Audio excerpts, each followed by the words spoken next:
97.1 Forever. Mga kwento ng pag-ibig, kwento ng pag-asa at mga kwento ng buhay dito sa Barangay Love Stories. Love Stories.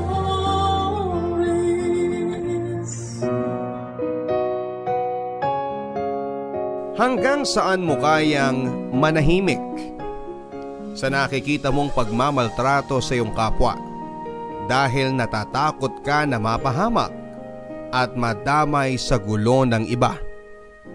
Dear Papa Dudut, isang magandang araw po sa iyo at sa lahat ng ating mga kabarangay. Ako po si Andrea, taga Quezon City. 25 years old at pamilyado na ako. Ako po ay dating sales lady, Papa Dudut, sa isang mall, pero minalas na mawala ng trabaho dahil nga po sa pandemya. Kaya ngayon ay nag-online selling na lamang po muna. Dahil din po dito ay maraming oras na rin po akong nakikinig sa Barangay LS sa inyong programa. Sa awa naman po ng Diyos ay nakakaraos-raos naman kami ng pamilya ko sa ngayon, kahit na dalawa po kami ng asawa kong si Melvin na nawala ng trabaho. At tumututok na lamang po kami sa pag-resell ng mga pagkain online. Sa tingin ko po ay medyo nakagaan dahil isa pa lamang po ang anak namin. At dahil din sa tingin ko ay kahit papaano ay naging mabait po ang tadhana sa amin. Dahil na rin sa isang magandang bagay na ginawa ko noong ako ay nagbubuntis pa lamang.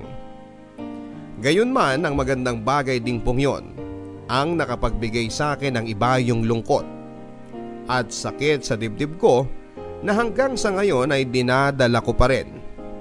At eto na nga po, Papa Dudut, ang gusto kong ibahagi sa inyo at sa ating mga kabarangay. Nakatira po kami sa isang bliss type na lumang building. At ang inuupahan po naming bahay ay pinagawa ng divider ng may-ari para pwedeng paupahan sa dalawang pamilya. Medyo masikip po ang espasyo, pero okay na rin po dahil mura lang naman ang upa namin. Dito na po kami lumipat ni Melvin matapos naming magpakasal at bumukod sa mga pamilya namin. Dahil malapit din po ito sa pinagtatrabahuhan niyang restaurant, medyo maayos naman po ang lugar na nilipatan namin. Pero karamihan sa kanila ay magkakakilala na at kami lang ang baguhan.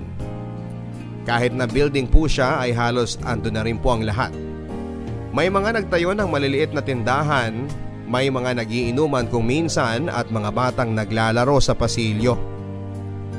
Ang aming cashier po sa unit ay isang pamilya, mag-asawang nasa 40 to 50 years old na at may 3 anak. Ang panganay nila ay babaeng college na working student. Ang sumunod ay lalaki na parang magka-college na rin. At ang bunso naman ay nasa 12 to 13 years old na lalaki. Pero hindi ito nag-aaral dahil isa po siyang special child.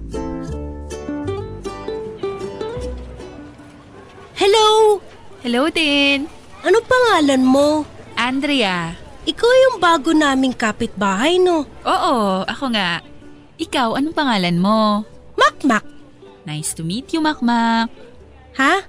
Sabi ko, natutuwa ako na makilala ka. Ah, ako rin. Ang ganda mo naman, Ate Andrea. Ay, thank you. May boyfriend ka na, ate? Ay, hindi. Asawa na. May asawa na ako. Ah, parang ang bata mo pa. 22 na ako. Ha? Ano yun? 22. Ano yun? 22 years old. Ah, matanda na ba yun? Oo. Ikaw, ilang taon ka na? Di ko alam. Di mo alam? Bakit hindi mo alam? Hindi ko alam eh. Ganun ba? Wala ka bang pasok ngayon, Makmak? Pasok saan? Sa eskwelahan. Ha? Di ka nag-aaral?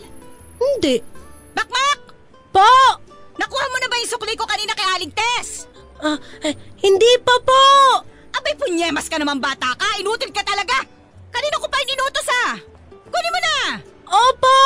Sige ate, alis muna ako. Okay, sige Makmak. Simula pa lang po ay hindi na maganda ang vibe sa akin ng pamilyang katabi namin, Papa Dudut. Malimit po silang nagsisigawan at parang lahat ay palaging mainit ang ulo. Bagay na nakaka-stress po sa akin ng husto lalo pat buntis pa ako noon. Pero ang pinaka hindi ko po komportable ay dahil palagi nilang sinisigawan si Makmak. Lalo pat isa itong special child. Tansya ko po ay nasa 12 to 13 years old na nga po ang bata. Pero parang ang pag-iisip niya ay parang pampitong gulang pa lamang. At dahil nga po sa kanyang kondisyon ay parang bata nga rin po talaga itong kumilos at magsalita. Kung minsan ay parang nagwawala at nagtatantrums din siya. Bagay na parang hindi na pagpapasensyahan ng kanyang mga magulang at mga kapatid. Nung una ay sinusubukan ko pa rin pong intindihin ang kanyang mga kamag-anak dahil wala naman po ako sa posisyon nila. Bilang isang buntis at magiging ina na rin po ng panahon na yon, ay iniwasan ko rin pong husgahan sila kaagad dahil sigurado akong tiyak na mahirap para sa isang magulang ang magkaroon ng anak na may espesyal na mga pangangailangan at kondisyon. Bagay na ipinagdarasal ko po talaga noon na hindi naman dumapos sa ipinagbubuntis ko. Pero habang lumilipas po ang mga linggo ay mas nabahala na po ako sa aking mga naririnig na pagtrato nila kay Makmak.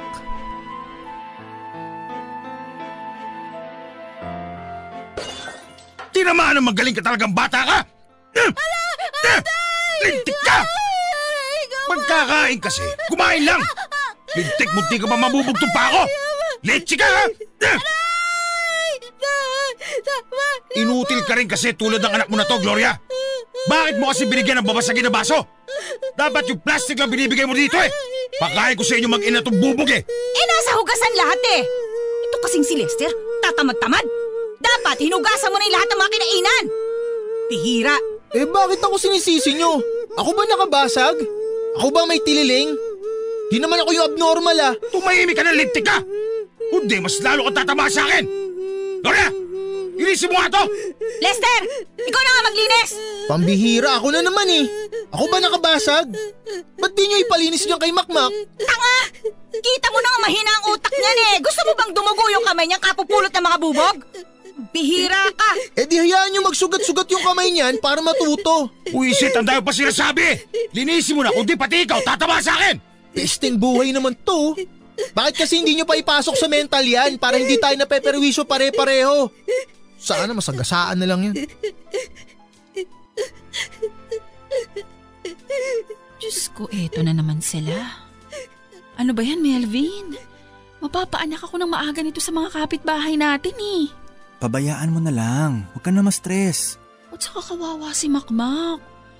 Alam naman nila na special child yung bata. Tapos kinaganyan-ganyan nila. Baka pagod lang sa trabaho yung mag-asawa. Hala, kahit napagod pa yan, anak nila yon. Kadugo nila yon. Galing sa kanila yon. At saka kahit na may kondisyon yung bata, may pakiramdam pa rin yun. Sa nangyayaring yan, hindi malayong lumala pa yung kondisyon ng bata eh. Ay, pabayaan mo na. Huwag ka nalang magpa-apekto, lalo pat buntis ka. Melvin, natatakot ako. Paano kung yung anak natin? Anong ibig mong sabihin paano? Paano kung yung anak natin maging katulad ni Makmak? Huwag ka na mag-isip ng ganyan. Kakaisip mo ng kung ano-ano, lalo may stress yung anak natin eh. Pero paano nga kung mangyari? Sobrang dalang lang naman ng ganyang kondisyon. At saka alam ko na mamana yan. Wala naman sa atin ang may lahing ganyan. Hindi pa rin tayo nakakasiguro. Ay, tama na. Huwag ka na mag-isip ng kung ano-ano. Makakasama yan sa bata. Huwag ka na magpa-apekto sa mga yan.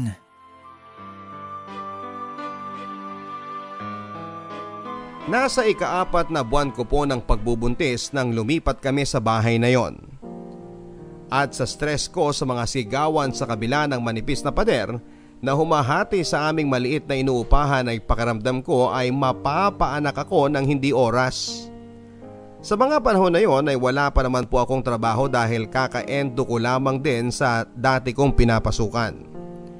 At ang balak sana naming mag-asawa ay sa bahay muna ako mamamalagi at mag-reselling na lamang muna ako ng make-up para hindi ako matagtag at ma-stress sa pamamasukan at pagkukommute at maalagaan ang aking pinagbubuntis. Pero ang bad vibes na ibinibigay po ng kapitbahay namin dahil sa kanilang sigawan at murahan, pakiramdam ko ay mapapaanak na rin po ako nang wala sa oras. Kaya most of the time ay naka-headphones na lamang ako at nakikinig sa Barangay Love Stories para hindi ko na masyadong marinig ang sigawan sa kabila. Dahil palagi din po akong nasa bahay lang ay medyo nalaman ko na rin po ng bahagya ang background ng pamilyang kapitbahay namin, kahit na madalang ko lang pong makausap ang mga ito. Ang padre di pamilya po ay parang 1 o 2 beses lamang sa isang linggo kung umuwi. Nagtatrabaho po ata sa isang factory sa Laguna. Ang nanay naman ay isang mananahe. Ang panganay na babae ay nasa kolehiyo at nagwo-working student. At ang panggitna naman po ay parang senior high school pero tamad namang mag-aral. At si Makmak nga po na bunso ay ang palaging nasa bahay lang din kasama ng nanay niya at hindi po nag-aaral. Buong araw ay halos bukas ang TV nila. Bilang mga kapitbahay ay wala din naman po silang masyadong pakialam sa amin. Tulad ng pagtrato rin po nila sa isa't isa na kanya-kanyang buhay. At parang akala mo'y hindi sila magkakadugo at iisang pamilya. Ang iba naman po na aming mga kapitbahay ay nakagaanan ko naman po ng loob kahit na papaano. At batay nga po sa mga minsang pakikipagkwentuhan ko sa kanila, ay napag-alaman ko rin po na hindi naman po pala talaga taga doon ang pamilyang nakashare namin sa inuupahan naming bahay. Nauna lang po sila sa amin ng mga 5 taon. At nung una ay hindi pa nga daw po nila masyadong napansin na may kakulangan sa pag-iisip si Makmak dahil nga ito'y bata pa noon. Pero habang lumalaki po ito ay napansin na nila na may kakaiba dito. At wala din itong naka-close na mga bata o kalaro dahil ilang na makipaglaro ang ibang mga bata sa kanya dahil sa kanyang kondisyon. Nasayangan po ako kay Makmak, Papa Dudut, at naaawa din. Mabait po ang bata, malambing. Yun nga lang ay kung minsan ay makulit talaga at mahirap kausap. Kung minsan ay bigla na lamang pong kakatok sa amin at magbibigay ng kung anong chichirya na kinakain niya o pagkain at makikipagkwentuhan. Bagay na pinapayagan ko din naman po dahil wala rin akong halos kausap sa amin. Dahil ang asawa ko po ay buong araw na nasa trabaho. At kahit papaano ay naramdaman ko na nananabik ang bata sa tao na maging mabait at palakaibigan sa kanya. Dahil ang lahat po sa lugar namin, pati mga bata at maski na ang sarili niyang pamilya ay istorbo at katawa-tawa ang tingin sa kanya.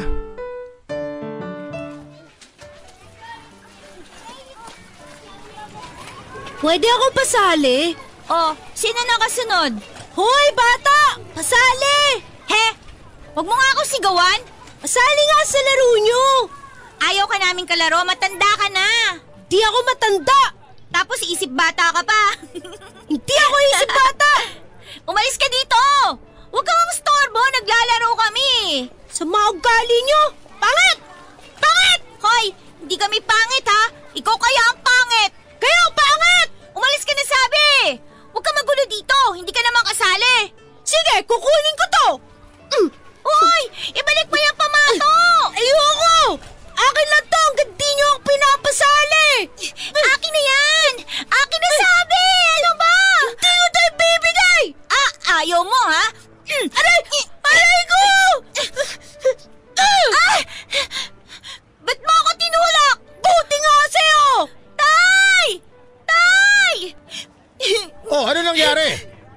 ka pa. Tinulak ako niya, no? Ikaw talaga lintik kang bata ka eh. Ang laki-laki mo na, nakikipag-away ka pa dito sa mga mas maliliit sa'yo. Anong nangyayari? Eh, yung sinto-sintong yan, tinulak yung anak ko eh. Ano, Tenten, nasaktan ka ba, anak? Opo! Pagpasensyahan nyo na, alam nyo naman yung kondisyon ng bata. Eh, kaya nga dapat kinukulong yan sa bahay. Mamaya kung ano pang gawin yan dito eh. Hindi naman ho siguro. Tsaka hindi naman po pwedeng ikulong lang yung bata. Hoy, huwag ka nga nakikialam dito. Ilayo mo sa akin yung sinto-sintong yan. Pauwiin mo niya sa kanila. Kung hindi, papabarangay ko yung mga magulang niyan. Isasama pa kita. Grabe naman ho kayo, Mang Tiklo. Tahan na, Makmak. Tara, uwi na tayo dun sa bahay nyo. Halika. Ate, wag niyo po ako susumbong kay Mama. Papagalitan po ako nun pag nalaman niyan may nakaaway ako. Sige, huwag ka mag-alala. Hindi ko sasabihin.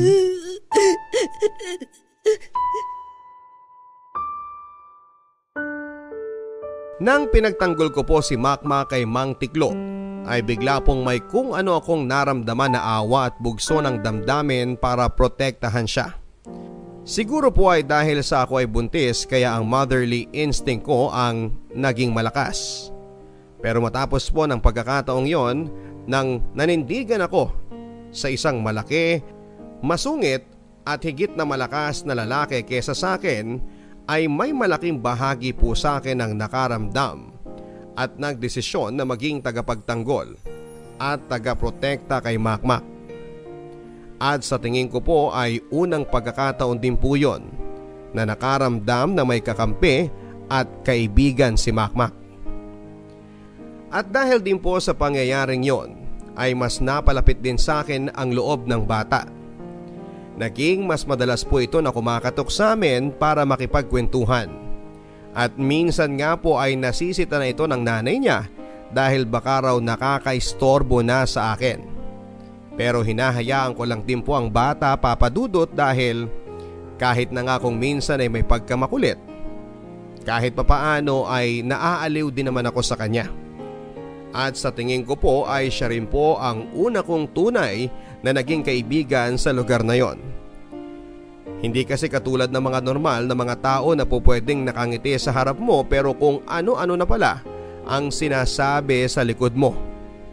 Ang mga katulad po ni Makmak ay busilak ang puso at sasabihin ng diretso kung ano ang totoong naiisip nila. Hindi katulad ng ibang mga normal na tao na pwede kang traidorin. Ang mga katulad ni Makmak, Papa Dudut, ay hindi ka pag-iisipan ng masama at wala ring hangarin na manloko ng kapwa.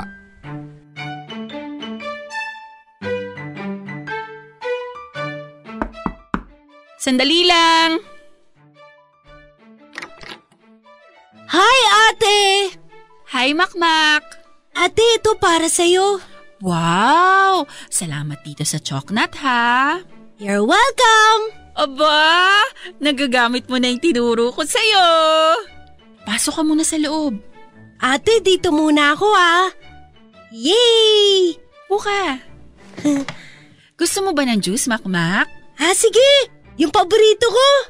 Sige, pagtitimpla kita, ha?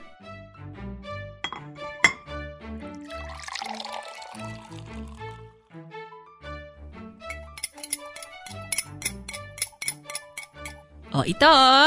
Thank you! Wow, very good! Marunong nang mag-thank you!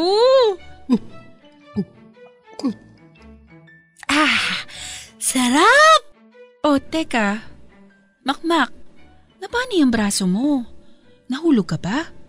Bakit ka may pasa? Ito. Nung isang araw kasi umalis si Mama, ako lang sa bahay. Kaya tinali ako ni Kuya Lester. Ha? Anong tinali?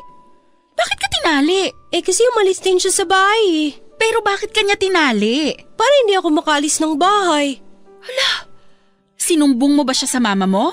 Ha? Si Kuya Lester mo. Sinumbong mo ba siya sa mama mo dahil tinali ka? Hindi. Bakit hindi? Tinakot ka ba niya? Hindi. Dapat sinabi mo nga sa mama mo para napagsabihan ng kuya mo na wag nang gawin yun. Tinatali naman nila ako palagi eh. Ano? Sino? Silang lahat. Si Mama, si Papa, si Ate, si Kuya. Pag umaalis sila, tapos ako lang naiwan sa bahay. Pero bakit ka tinali? Para nga daw hindi ako umalis. Kulit mo naman eh. Hindi yun tama. Paano kung nagugutom ka na? O pag kailangan mong mag-CR? Pinipigilan ko. Diyos ko. Hindi tama yung ginagawa nila sa'yo, Makmak. Makmak! Makmak! Nasaan ka bang abnormal ka? Ay, tawag na ako ni Mama. Sige, bye-bye ate.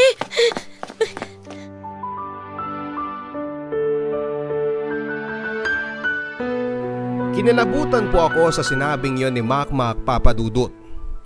Hindi ako makapaniwala na nagagawang saktan siya ng pamilya niya. At ang itali pa siya na parang hayop lang kapag kailangan niyang maiwang mag-isa lang sa bahay. Gayon pa man ay 1,000 mga bagay pa rin ang tumatakbo sa isipan ko noon. Inilagay ko din po ang sarili ko sa posisyon ng mga magulang ni Makmak. Kung ako ay magulang na nagtatrabaho at kailangang kumita ng pera para makakain, pero may anak ako na parang si Makmak na maaaring aksidenteng makasakit ng iba o ng sarili dahil sa kanyang kakulangan sa pag-iisip, ano nga ba ang dapat kong gawin? Paano kung wala nga akong mapag-iwanan sa kanya? Wala namang tayong mga daycare sa Pilipinas na libre at sagot ng gobyerno para mapag-iwanan sa bata, lalo na sa mga kagaya ni Makmak. Kapag kumuha naman ako ng bantay ay kailangan ko rin itong bayaran. At kung hahayaan ko lang naman si Makmak at ilak lang sa bahay, paano kung maglaro ito ng kung ano-ano na pwedeng simula ng sunog? Kapag hindi ko naman kinandado ang bahay, paano kung umalis ito, mawala at hindi na makabalik pa? Pero sa lahat ng mga sitwasyong iniisip ko na maaaring pinagdaraanan ng mga magulang ni Makmak, ay isa pa rin po ang isinisigaw ng aking konsensya at puso, Papa Dudut, na mali ang kanilang ginagawa kay Makmak. At kung ginagawa din ng mga kapatid ni Makmak ang pagtatali sa kanya kapag sila ay umaalis ng bahay, ay hindi rin naman sila po pwedeng sisihin din dahil mga bata pa rin naman sila. Kaya ang mga magulang lang talaga ang dapat nasisihin dahil sila ang dapat na gabay at maging huwara ng tamang asal at moralidad sa kanilang mga anak. At dahil binabagabag po ako ng husto ng aking nalaman tungkol sa pagtatali ng mga magulang at ng mga kapatid ni Makmak sa kanya, kapag sila ay umaalis ay kinausap ko po noon si Melvin tungkol dito. Maski rin po si Melvin ay nagulat at naasiwa sa ginagawang yon ng pamilya ni Makmak. Pero nang tinanong ko si Melvin kung ano ba ang dapat naming gawin, ay doon na po medyo umatras si Melvin. Huwag na lang daw po kaming makialam dahil kapitbahay lang naman kami. At wala pa namang nangyayaring masama sa bata. At nang sinabi ko na hihintayin pa ba namin na may mangyaring masama sa bata, ang sabi lang po sa akin ni Melvin ay umiwas na lamang daw po kami sa gulo. Lalo pat bago pa lamang kami sa lugar na yon. Hindi po ako makapaniwala sa naging pasya ni Melvin, Papa Dudut. Lalo pat buntis ako at magiging ina na. Hindi ko maatim kung paanong natitiis ng mga magulang ni Makmak na itrato siya ng ganon. Wala ba silang lukso ng dugo na nararamdaman sa bata? Hindi na ba nila nakikita si Makmak na tao? At dahil ilang gabi rin po akong hindi mapakali sa kakaisip sa pagmamaltrato ng mga kapitbahay namin sa sarili nilang kadugo, ay nagpasya po ako na kausapin ang nanay ni Makmak, Papa Dudut. Kahit na sinabihan pa ako ni Melvin na huwag nang makialam.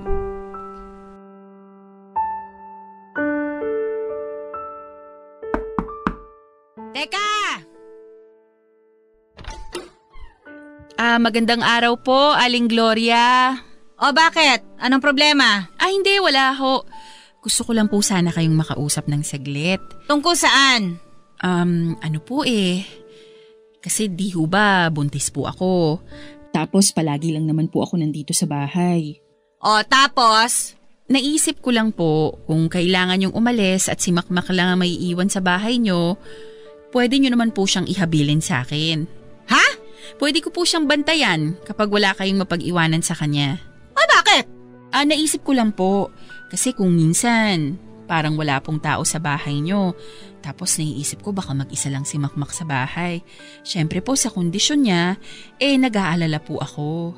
Bakit mo naman naisipan yan? Kailangan mo ng trabaho?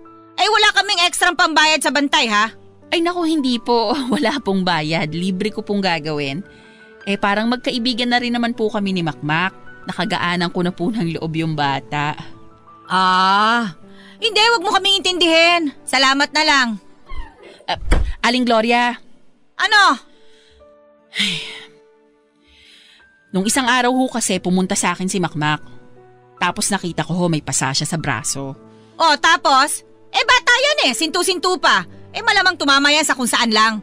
Ang sabi niya ho sa akin dahil daw po yun sa pagkakatali sa kanya ng Kuya Lester niya. O ngayon? Kaya nga po ako nagbobolontaryo na akong magbabantay sa bata. Kesa naman pong ganyan na itinatali niyo siya kapag wala kayo sa bahay. Ano gusto mong palabasin ha? Na masama kaming magulang? Ay hindi naman po yun sa ganon. Yun ang pinapalabas mo ha? Akala mo kung sino ka? Bagong salta ka lang naman dito. At hindi ka pa ina. Kaya huwag ka magmamagaling dyan. Hindi mo alam kung anong hirap ang dinaranas namin dyan sa batang yan. Pero Aling Gloria, anak niyo ho si Makmak. Kadugo niyo yan. Kahit ganyan yung kondisyon niya, tao yan. Huwag niyo naman pong itrato na parang aso yung bata na tinatali niyo. Hoy Andrea, mag-ingat ka dyan sa mga lumalabas sa bunganga mo ha. Hindi namin tinatrato na parang aso yung bata. Yan ang sa tingin namin na mas mabuti para sa kanya. Hindi kasi nakakapag-isip yan ng tama. Pero nasasaktan nga yung bata. O yan ba ang sinumbong niya sa'yo? Hindi siya nagsumbong. Naisip ko lang nung nakita ko yung mga pasa niya. Pwes, wag kang makialam. Makialam ka kung ang lumabas dyan sa sinapupunan mo ay kulang-kulang din ang utak. Pero ngayon, wala kang karapatang makialam. Buhay namin ito. Pabayaan mo kami.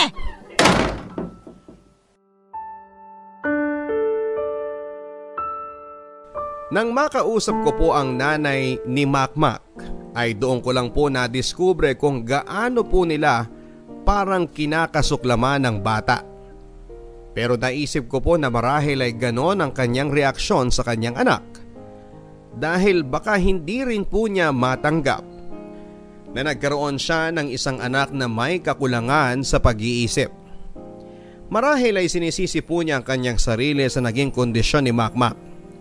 O baka marahil ay naiisip niya na may mali sa lahi nila mag-asawa. Kaya't kagaya ni Makmak ang lumabas sa kanila. Isang bagay na hindi siguro nila matanggap at baka posible pa nga pong ikinakahiya nila. Kaya mas lalo po akong nalungkot at nabahala para kay Makmak. Ngunit isa pong ikinabahala ko ay mula nang kausapin ko ang mga magulang ni Makmak ay madalang ko na rin po itong nakikita.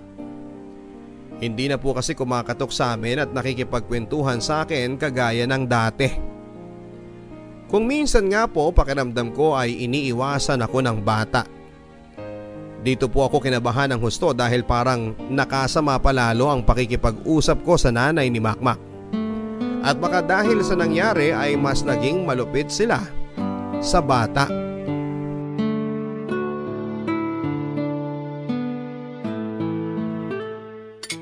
Mahal. Ano yun? Mahal, kinakabahan ako. Bakit? Kay Makmak. Madalang ko na kasi siyang nakikita baka naman nasa bahay lang, naglalaro. Mahal, may sasabihin ako. Ano yun? Nung isang linggo kasi, kinausap ko si Aling Gloria. Tungkol saan? Sinabi ko na kung aalis sila ng bahay at maiiwan lang mag-isa si Makmak sa bahay, pwede naman nilang ipabantay sa akin yung bata. Oh, bakit ka nag-aalala? Wala namang masama dun sa sinabi mo Mabuti nga yun. Nagkakawang gawa ka pa. Kasi nabanggit ko sa kanya na alam kong tinatali nila si Makmak. Ay, mahal naman. Bakit mo sinabi yun? Bigla ako nalang nabanggit Kasi gusto na niyang tapusin agad yung usapan. Nag-aalala ako dun sa bata. Dyan sa anak natin, hindi ka nag-aalala? Melvin naman. Pwede naman ako mag-alala sa pareho. Ano namang kinalaman nun? Paano kung malaglag yung bata?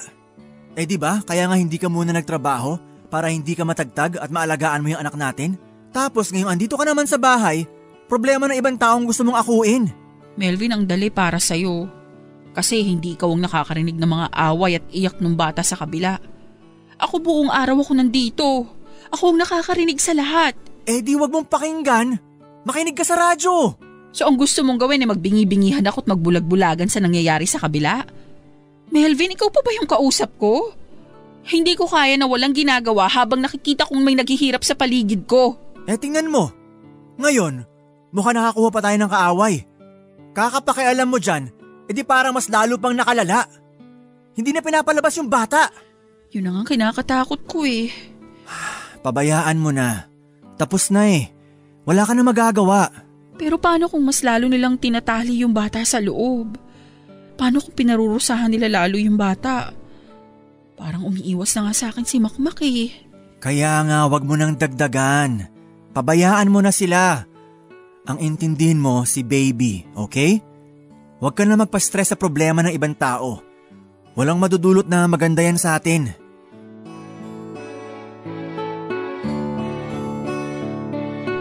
Matapos ko pong makipag-usap kay Melvin, ay mas lalo pong bumigat ang pakiramdam ko, Papa Dudut.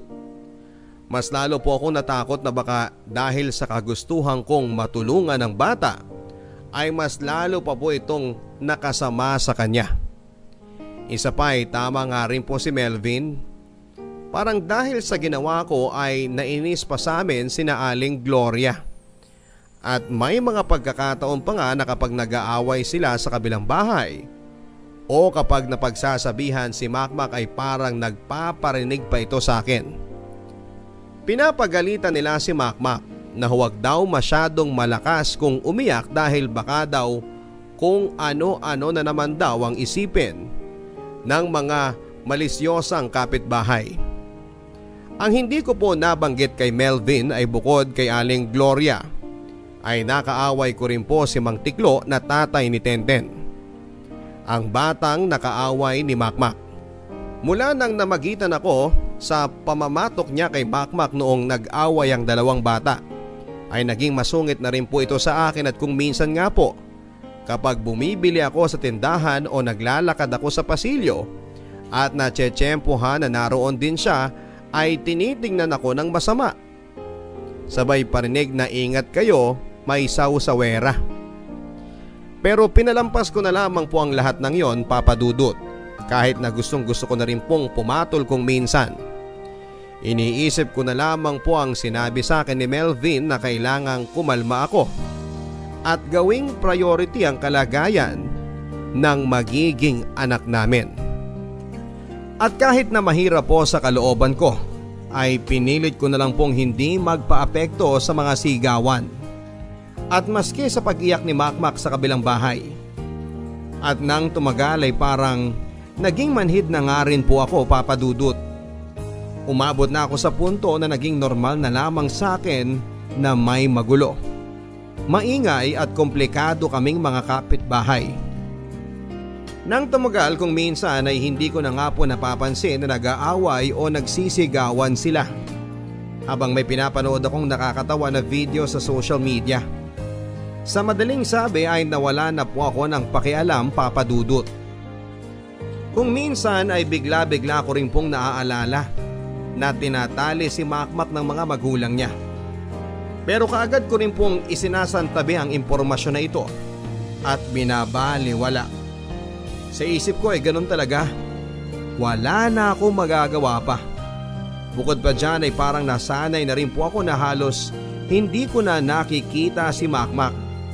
Hanggang sa isang araw nang kumatok siya ulit sa pintuan namin. Sandali lang! Sino yan? Hi, ate! Oh, Makmak! May pipigay ako sa'yo. Uy, salamat! Paborito mo yung choknat, di ba? Binigyan ako ni Aling Linda kaya bibigyan din kita. Naku, maraming salamat. You're welcome! Makmak, bakit ang tagal mo nang hindi pumupunta dito? Kasi binawalan ako ni Mama eh. Pero wala siya ngayon eh, kaya andito ko. Sino nang kasama mo sa bahay? Si Kuya Lester lang nandyan ngayon, nagsiselfone. Buti naman at tumaan ka, namimiss na kita eh. Anong nangyari dyan sa kamay mo, Makmak? Itong peklat na to. Pinaso ko ni tatay. Ano? Bakit ka pinaso? Bilang parusa, makulit daw ako eh. Makmak! Hindi ba sinabi ko sa'yo huwag kang pupunta dyan? La, yan na si nanay. Makmak, sandali! Lester! Hindi ba sinabi ko sa'yo na huwag mong palalabasin tong kapatid mo? May ginagawa ako eh. Hindi ko na malayan. Ang bihira ka naman, cellphone ka na cellphone, pukpuk ko sa ulo mo yan eh. Ikaw na bata ka ha? Hindi ba't sinabi ko na sa'yo na dito ka lang sa bahay at huwag kang pupunta dyan sa mga chismosa sa katabi? Tumahimik ka! Baka mamaya sabihin na naman nila dyan tinatrato ka dito na parang hayop. Napaka-OA mo! Lester, hugasan mo na itong isda at ipangat mo. Ano? Hindi pa ba sapat yung nakikinig ka sa kabila? Ano bang gusto mo't nakikisaw-saw ka pa dito, ha? Bakit may paso ang kamay ni Makmak? Ay, wala ka na doon! Pakialamera ka! Sandali! Aba, ano bang gusto mo, ha? Sabi ni Makmak, pinaso raw siya ng asawa nyo. At napapaniwala ka naman. Kita mo na nga, sintu-sintu yan eh. Tapos naniniwala ka sa mga lumalabas sa bunganga niyan. Di mas buang ka! Ano nga ho ang nangyari sa kamay niya? Bakit siya may malaking peklat? Wala ka na doon! Chismosa kang hayop ka!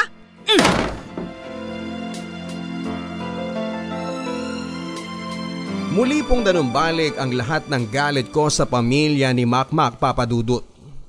At kasabay po noon ay tinamaan din ako ng matinding guilt. Guilt dahil kinalimutan ko ang kalagayan ni Makmak. At guilt dahil ako na nga lang po ang pupwedeng makatulong kay Makmak, binigo ko pa siya. Kinausap kong muli si Melvin tungkol sa nangyari. At kagaya ng dati, ang sinabi pa rin niya sa akin ay huwag daw akong makialam. Ipinipilit ko po sa kanya na kapag pinatagal pa namin yon ay baka mas malala lang ang gawin nila sa bata.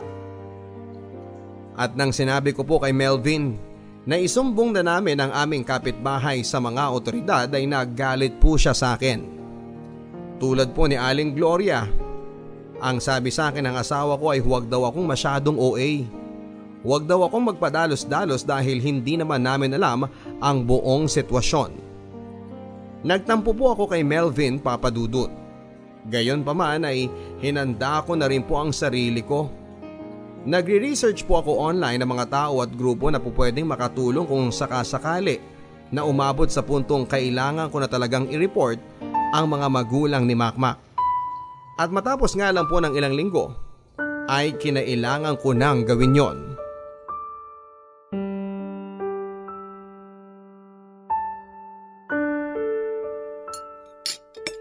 Mahal. Ano yun?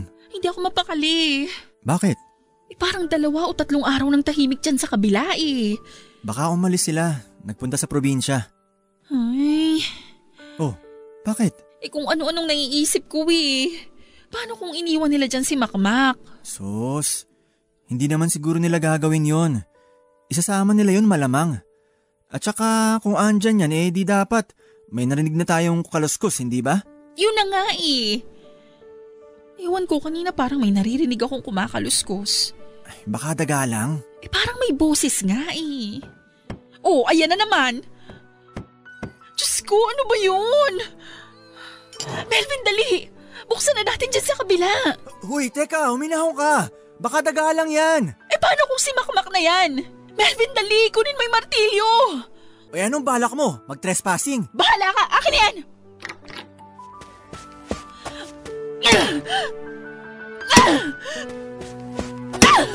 Huminahon ka. Parang hindi ka buntis ah. Ako na dyan. Diyos ko! Makmak! Sandali, tutulungan kita. Melvin, tanggalin mo yung tali. Anong nangyari sa batang to?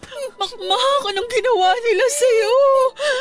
Diyos ko, dito ka na naihi at nadumi sa salawan. Ate, nauuaw na ako. Mahal, bigyan mo siya ng tubig. Bilis! Buti pa, isugod na natin siya sa ospital. Nangihina na ang bata.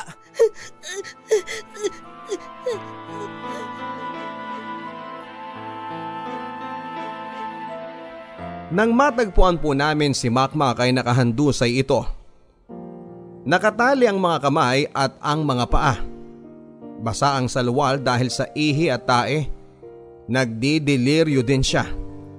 Nang nahimasmasan na po at naging maayos na ang lagay ni Makmak sa ospital, ay doon po niya dahan-dahang naikwento ang nangyari. Nalaman po namin na binigyan pala siya ng pampatulog at nang magising na siya, nakakulong na siya sa loob ng kwarto. Nakatali pa ang mga kamay, paa at may busal pa ang bibig. At halos magtatatlong araw nang hindi umiinom at kumakain. Hindi ko po ma-imagine, Papa Dudut, kung anong klaseng hirap ang dinanas ni Makmak. Pero mas mabigat pa po ang naramdaman kong guilt. Wala kaming kaalam-alam ng asawa ko na ilang metro lang ang layo sa amin ay mayroon na palang isang bata na nakakulong at nagdideliryo na sa gutom at uhaw. At mas lalo pa pong bumigat ang dinadala ng aking konsensya.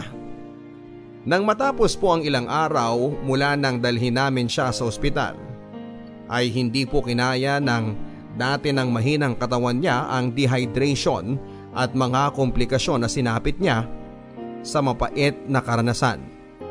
Binawian po ng buhay si Makmak, Papa Dudut. Sa tulong po ng ospital at sa pagdunog ko sa tulong ng organisasyon na nahanap ko online, kinasuhan po ang mga magulang ni Makmak. At batay sa investigasyon ay umuwi pala mula sa probinsya ang mga magulang ni Makmak dahil may inaasikasong lupa. Naiwan ang magkakapatid sa bahay pero ang panganay nila ay naglakwatsa rin kasama ng mga kaibigan. At naiwan na lang po si Makmak at ang kuya Lester niya. Matapos ang isang araw ay umalis din ang kuya ni Makmak at naglarmienda rin kasama ang mga barkada. Pero bago po ito umalis ay binigyan muna ng pampatulog si Makmak, itinali, binusalan at ikinulong sa kwarto. Naging malaking gulo at usap-usapan po sa lugar namin ang nangyari kay Makmak at ang kasong hinaharap ng mga magulang niya. At doon lang din po tinabla ng konsensya ang mga kapitbahay namin. Kaya nabaliktad na po ang sitwasyon. Kung dati chismosa at sausawera ang tingin nila sa akin, ay bigla akong naging bayani sa paningin nila. At ang mga dating tumatawa at nambubuli kay Makmak dahil sa kanyang kondisyon ay abot langit na rin po ang naging pagsisisi. Samantala ay hindi nagtagal ay umalis na nga rin po ang pamilya ni Makmak sa lugar namin. At dahil nakulong ang mga magulang ni Makmak ay nagkawatak-watak din po ang mga bata na kinupkup na muna ng pansamantala na mga tiyahin at tiyuhin. Matagal po bago ako tuluyang nakarecover sa aking pagluluksa sa nangyari kay Makmak, Papa Dudut. At magpahanggang sa ngayon ay may bahagi sa akin pa rin ang nagigilty dahil pakaramdam ko ay kulang ang nagawa ko. Ilang buwan din po akong hindi nakatulog dahil sa pagkabagabag sa pagkamatay ni Makmak. At halos araw-araw ay umiiyak ako noon at humihingi ng tawad kay Makmak sa aking mga panalangin. Gumaan lang po ang pakiramdam ko noong nag 1-year death anniversary si Makmak at may isang maliit na puting paru-paro ang dumapo sa akin at nanahan sa bahay namin ng isang buong araw. Sigurado po ako na si Makmak yon, Papa Dudut, at pahiwatig niya sa akin yon na kung nasaan man siya ay tahimik at nasa payapang estado na siya. Sana rin po ay pahiwatig na yon na napatawad na niya ako. Gayon pa man ay may bagong bumabagabag sa amin ng asawa ko, Papa Dudut. Ang panganay po kasi namin ay 2 taon na pero hindi pa rin nagsasalita. May mga nagsasabi na baka daw po pipi, bingi o may autism ang anak namin. Kaya pagkatapos ng quarantine ay balak po namin na ipatingin siya sa espesyalista. At ano pa man po ang maging resulta ng kanyang evaluation, mahirap man at magastos, ay napag-usapan na po namin mag-asawa na tatanggapin po namin ng buong buo at may pangunawa ang kanyang kondisyon. Sa totoo lang po ay may bahagi sa akin ang nag-iisip na kaya siguro nag-cruise ang landas namin ni Makmak ay para maihanda ako ng Diyos kung sakasakaling matukoy man ng doktor na special child din ng anak namin ni Melvin. Sana po ay naibigan ninyo ang aking kwento, pati ng ating mga kabarangay. At sana kahit na papaano ay maka-inspire po ang aking karanasan sa ibang mga tao na makialam, tumulong, at hindi magbulag-bulagan kapag may nakikita silang naaapi at nangangailangan. Ang inyong forever kapuso at kabarangay, Andrea.